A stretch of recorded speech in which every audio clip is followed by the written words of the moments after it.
Hello, welcome back to this channel, We the Sons of Mexico. This is my third attempt at recording this video because somehow every fucking time I try to record, it stops recording automatically, which I think is absolute dog shit. Dog shit. I'm just gonna make sure we're still recording here. Okay, we're still recording. Why do you keep pausing my recording? Some bullshit. Today I want to talk about, for the third time, they passed it. Mexico passed the reform, so a big celebration for Mexico. Judicial reform sends shockwaves. I'm just going to go over three quick articles. So what this is, why it's good for Mexico, who who doesn't like it, and the celebration for Mexico. So the federal judicial reforms, it's, uh, it's going to be judicial elections. So the main part of this is that the Supreme Court justices, judges, and magistrates at all levels will be chosen by the people in extraordinary elections coming in 2025 and 2027. Candidates will be proposed by the executive, legislative, and judicial branches of the Mexican government. Up until now, Supreme Court justices were proposed by presidents, confirmed by the Senate, kind of like the U.S. This is a world first. Mexico will be the only country in the world to elect judges and magistrates at all levels. The thing is, it'll be a Supreme Court cut. The judges and justices will go from having 11 justices to 9. This also plans to end the lifetime pensions that justices receive from or after their positions.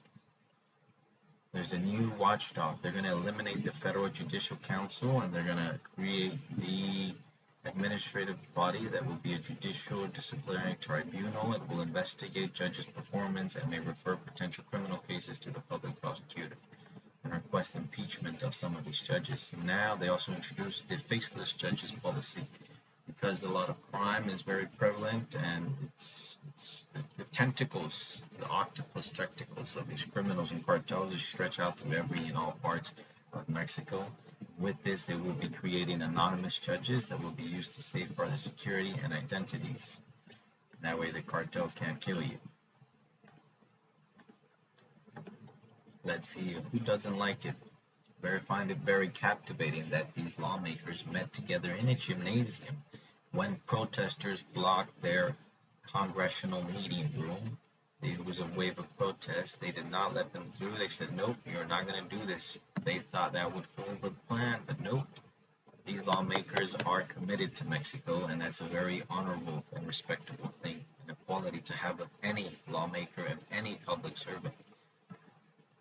And despite being criticized by United States Ambassador Ken Salazar and a bunch of other United States senators, and despite being criticized by the United States and by Canadian people, or not Canadian people, Canadian politicians, they went through with this. Ken Salazar, you need to focus on becoming an ambassador. And I want you to do one thing, Ken Salazar. You need to look up the definition of ambassador and do exactly that. No more.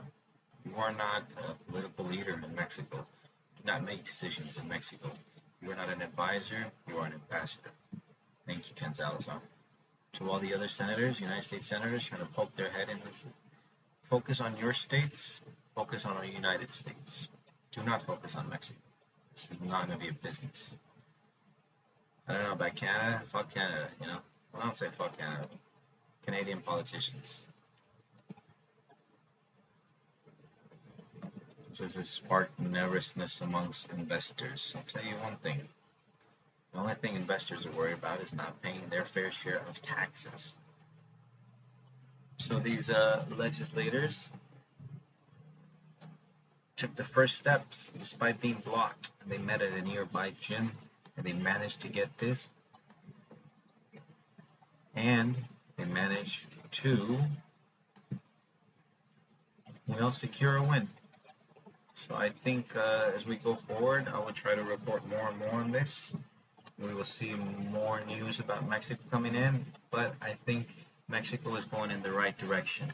What is that direction? To uplift their people out of poverty, out of suffering, to help the people.